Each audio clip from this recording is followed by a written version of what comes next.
Welcome to the Own It Powercast, the place to be when you get serious about making big changes and accelerating growth in your life and in your relationships.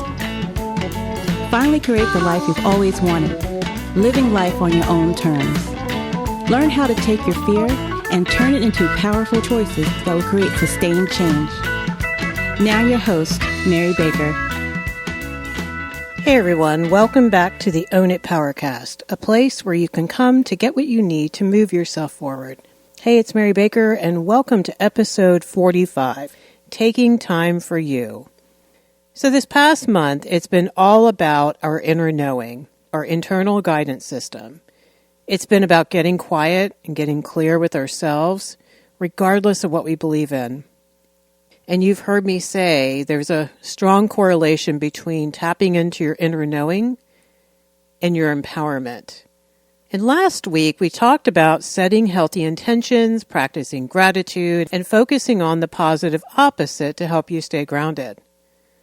So today, let's finish up this month by talking about taking quiet time for you.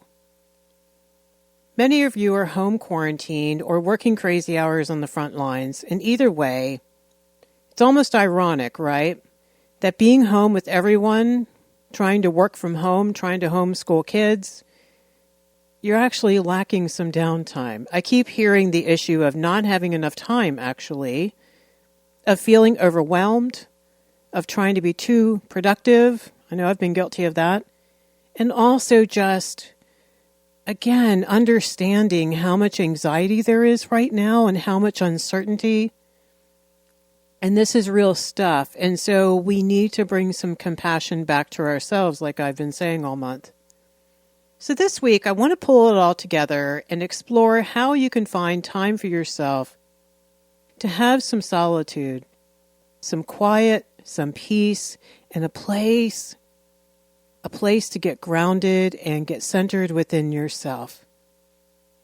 But before we get started, I want to thank our new listeners who are just raving about the podcast and saying how helpful it is for them. I'm hearing that people are passing it around to their family members, which I'm chuckling because there's no healthier way to make your family healthier than to expose them to some great material on personal growth. So kudos to you guys. It's good to have you here. All right, so the first thing I want to mention is probably obvious to many of us, but maybe not immediately, is the lack of boundaries. You know, before the quarantine, you probably had boundaries in your daily schedule. The kids went to school, you went to work, or if you worked from home, at least everyone else left the house. Kids went to daycare, that kind of thing. You had different classes, kids had sports, you had events, you had your commute to work, and you had time on your commute to work to do certain things, whether it's to catch up with people in your carpool, whether it was to plug in your headphones and listen to your favorite podcast or some music. Maybe there was time where you ran out to do errands and you could just have some time away from others. There was a way to leave work at work for many of you, too. Sometimes hopefully you couldn't take a lot of your work home. So when you got home, home was home. But now all the lines are blurred. Everything's being done from our couch. You know, depending on your situation, your couch or your dining room table might now also be your office. And so those external boundaries that were already in play are no longer there for a lot of us. And it can create a lot of stress without us really realizing it. You know, some of the reasons why I think these boundaries are so important is because, number one, they help you define yourself in relation to others. Where you do certain things, how you do certain things, and with whom. Time of day you do certain things. Your thoughts, your feelings, your choices, and behaviors were a lot more separate probably before. The other thing boundaries allow us to do is help us to choose. And so I know a lot of us are grieving, like we've been talking about, our loss of choices, which is very true. We don't get to do a lot of things that we used to do and things that we took for granted, like going out to eat together or going to a yoga class or being at your kid's soccer game or going to a state park. So there are a lot of things we're not able to choose right now, and so that can feel stressful as well. Remember, change is great as long as we think we're in charge of the change and we want it, but when it happens upon us, that's a whole different deal. The other reason why I think boundaries are really important is because they help you to not abandon yourself. Okay, especially you parents out there who are scrambling to work from home or just work and have kids to take care of and homeschool and no support and there's no daycare, there's no extended family that can come over and help you out. It can become very easy for you to forget your own needs. So that's why boundaries around all of that are really important. And speaking of needs, we all need comfort, we need peace, we need downtime, we need rest and prayer or quiet time to listen to yourself. We need to be able to get back in touch with ourselves and for ourselves to be fed. No matter how you like to be fed, whether it's laughter, whether it's quiet time, whether it's downtime, whether it's a peaceful walk, whatever it is for you. And finally, I think boundaries increase our self-trust because we're saying no to some things and yes to others, and we are honoring what we need and honoring who we are and what we're about. And if we're not saying no, if we're saying yes to everything, we lose ourselves in that equation like we've talked about before. So one of the first solutions I want to talk about today is, number one, to set boundaries around your time and space. Now, your situation is going to be different than your neighbor's. Just take into account what your parameters are. You know, what's the situation? What's the reality? But get creative. So one of the ways you can do that is be super intentional about your time. We keep hearing how we need routine and structure. Yes, we do. We really underestimate the value of having to get up and be at work at a certain time or get the kids off to school at a certain time. Boundaries allow for, remember? They don't constrict, they allow for. So if you're with others, I encourage you to have weekly check-ins around boundaries. You know, just a 15, 20-minute Sunday night conversation after dinner. You know, talk to whoever else is in the home with you about instituting some structure, a little bit of routine. You know, structure can really ground us, and knowing we can have some space also helps us feel honored. Again, it's just healthy talking about it. Not talking about it is what's not healthy. And especially for those of you who really struggle with avoidance and people-pleasing, this is where you can end up blowing up the bridge because you're not asking for what you need. Whether it's, I need the home office to myself, I need the TV for a little while for myself, things like that. So this is really important just to be able to iterate, hey, I need something here for me. And hey, let's make some agreements around how we're going to share resources and what are the boundaries around time and energy, around activities, things like that. Even around how to get certain things done, right? Everyone is complaining. We're all complaining. It's like we're home.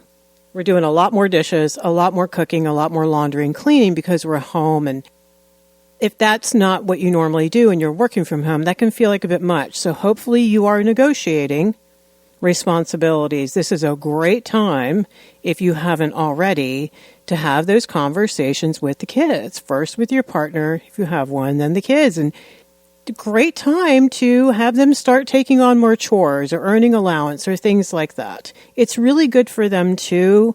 It helps them be a part of something bigger than who they are, a part of the family. It gives them identity, and it takes a little bit off your plate.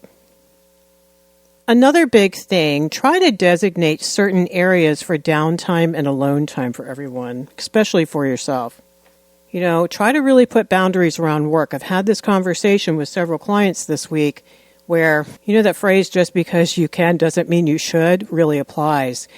With this flex time, quote unquote, because you also have to maybe oversee your kids' schoolwork, you may end up working really odd hours into the evening. And then that can really create the blur more than anything. That's not good. So I tell people, just because you're home doesn't mean you should be working 10 more hours a week than you used to if you don't absolutely have to. Try to put some boundaries around work. Even try to find ways to leave work at work, shut down the computer, log off, put a blanket over the computer, whatever you need to do to walk away from that and have a ritual. That's what I do every day is I have a ritual of shutting it down and stopping work and coming home. There's been all kinds of memes and all kinds of jokes on the internet, but, hey, I think that everyone's saying something, right? Like we need to find ways to designate. I don't care if you walk outside your house and walk back in. Whatever you need to do, it's all psychological. It's really just self-discipline, internal boundaries, to not answer the phone, not answer the email. It's dinner time, it's downtime, it's whatever. Work is over. The second area is try to find ways to decompress alone where you are doing either grounding or nothing to bring balance to all of the stress, the busyness, the work overload, the anxiety overload, the information overload. Just, again, like we talked about last week, it's like all this influx of news, and it's such a fluid situation, so we're on high alert every day. That's not good. So cut back on the news as best you can. Anything big happens, you will find out. Don't worry. Someone will call you. This is about bringing balance to all of the bad as well. So the emotional stress. Everyone's somewhere on the continuum where we've been talking about. Some people have lost people to COVID. Some people are very worried about loved ones, worried about their own health conditions, worried about the economy. There's so much worry. So negotiate a certain space and time in the home to be left alone as well. And we're going to talk about going outside as we can. Some people can't, right? So find a place in the home where you can negotiate that is your own little place. And if you're by yourself, I still would encourage you, don't let it be the couch. Find another little space or a nook that is meant for just some quiet time and some downtime. Try to put on some soothing music. Try to create any kind of mood that helps you feel calmer and more peaceful and happier. Other ways you can grab downtime is take a quick nap. That's always good. Go for a sanity walk, right? Clear your head, enjoy nature. Sometimes, if you can, go by yourself. I see a lot of families out with their kids, and I think that's wonderful. It's good for partners to take some time, if they can, to go for a walk as well. That's really healthy for the relationship. And it's also good for you to go for a walk as well for yourself, if you can. If not, just at least go sit outside. There's something that changes in our brain when we get out into nature and get quiet. It can be very healing without even realizing it. Time for prayer is the next one. A lot of people, if they are religious, are going to their online church or meditation group, online prayer. There's Zoom groups for prayer, your own prayers, however you want to do that. But finding time for prayer if that is a part of your spirituality. And next is meditation that we've been hearing so much about. Maybe even outside if you can. That's always ultimate.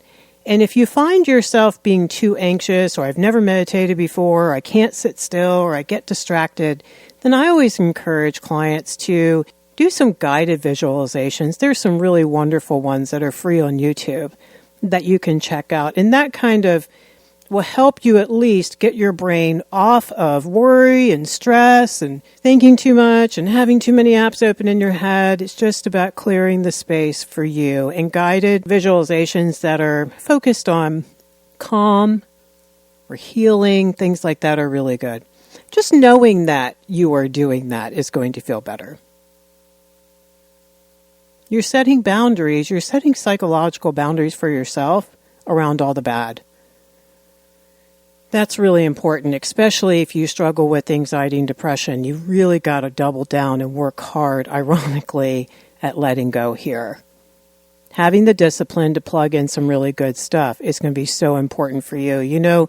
Isolation is not good for any one of us, and isolation coupled with anxiety is a nightmare. So we really want to take this seriously, and even if you've never done these practices before, they're called practices for a reason. There's no right or wrong way to do it. It's just about bringing some balance for yourself. There are online meditations or online yoga classes that you can do. There's all kinds of stuff on YouTube that you can do. Some clients are doing exercising online.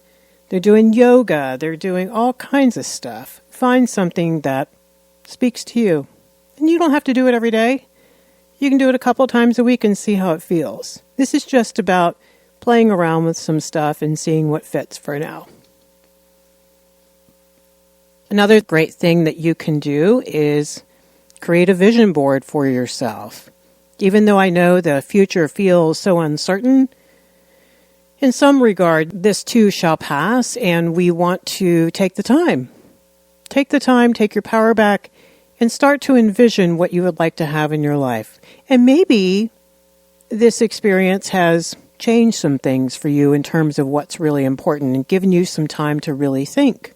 You can print out pictures online. You can create your vision board online if you want on your desktop, or you can use old magazines, or you can draw pictures, or whatever you want to do and however you want to create it. Just some great things that you would like to have in your life, or just visual representations of things that you're working towards and that you really want to honor and value. Okay. Deep breathing is an obvious one, but I think it's also one that for all of us, we have to stop and remember to do it. There are a lot of apps that people have on their phone that remind them to do deep breathing. Maybe your Fitbit, or maybe some kind of reminder to do it throughout the day and do 5 deep ones in and 5 deep ones out. You will calm down your parasympathetic nervous system, and you'll help yourself feel more grounded. Taking time to journal, write poetry, or just write, however you want to do that. Write a gratitude list like we talked about last week. That's very helpful. Maybe you need to do something mindless too. Now, I don't want to get in here about getting stuff done because we don't want to be human doings. Remember, this is about taking time, but sometimes doing something mindless can feel very meditative, and we know if it's tactile, it's really good for the brain. Like maybe you want to listen to some music while you clean out your dresser drawers, or you tidy up some space and it feels really good. I would just not overdo it too much. This is not an episode about doing, it's more about being. But sometimes doing a little bit of that might help you feel better, especially if you've been doing a lot of brain work. I know for me, if I'm doing a lot of cognitive and emotional work, I want something that has nothing to do with that for a while to bring balance, and something mindless feels good to do. Just do a little bit, just enough to feel good about it. It's good self-care. Taking care of your space is good self-care. Another way you can do it is a hot bath, maybe some kind of self-grooming or self-care or self-indulgence, whatever you like to do for you, a long shower, hot bath, doing some pampering for yourself. It would be really, really good. By taking time to do that, you're showing yourself that you deserve to be loved and cared for and pampered. That's really, really important. Self-care is all about loving ourselves. Not letting go of what our space looks like is also about loving ourselves. Doing is half of it, being is the other half. And finally, share with a friend. Make sure you're doing enough outreach that's not work-related. Do the Zoom happy hour, do the connection, do the phone call, commit to a weekly check-in to let people know how you're really, really, really doing and how they're really doing.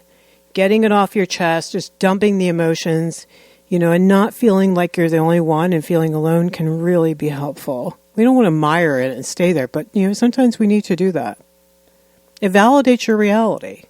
But just pare this down too if you're doing too much of it as well. Too much socializing online can be a little draining after a while. Again, it's all about balance.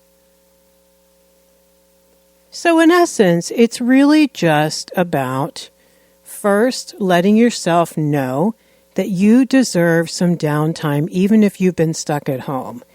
Being stuck at home doesn't necessarily mean you've had downtime. It could be quite the opposite. Think about the times in your former life where you had natural boundaries in play, like on a commute, or people were out of the house, or you were out of the house, and try to replicate that in whatever ways you can.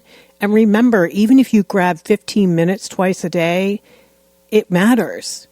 It really matters. It's psychological. Just even knowing that we're giving ourselves that time is huge. Okay? Negotiating this time with others in the home, modeling it, right? You're letting other people know, hey, I'm bringing this up because A, I need it for myself, and B, I want us all to practice this. We should do this. This is really important. We want to build in self-reliance and self-trust and calm and healing. So just by negotiating it, you're telling the world and yourself that you do deserve it and you're not being lazy. Everything will get done, don't worry. So this month, we've really covered taking time to explore your higher self, your intuition, your inner GPS, and about finding time and space to recenter and heal. Know that the more you take time for you, the more grounded you will feel. It's putting boundaries around input for a while, isn't it? You'll find that you'll trust yourself more, and you'll feel like you're not abandoning you because you're no longer abandoning you. It's not going to make the outer situation go away, but you will be able to be in less fear and more in choice. So I hope that you can take some time for you this week and enjoy it and just play around with it, see what works. You can always tweak it. And thank you for joining me today. May you stay healthy. May you stay grounded and hold on to hope. Focus on the good in yourself and on the good in others. We need to be here for each other right now. It's very important. All right. So, if you found this helpful, please share and put out a positive review. And remember, pay it forward. Take some time for you this week, and I'll see you next time. We hope you took away some useful insights and tools you can begin using right away. If you did, please leave a positive review and share on your social media. Because could you imagine if everyone in your life really got it together? Remember, own it now, so you can really own it later.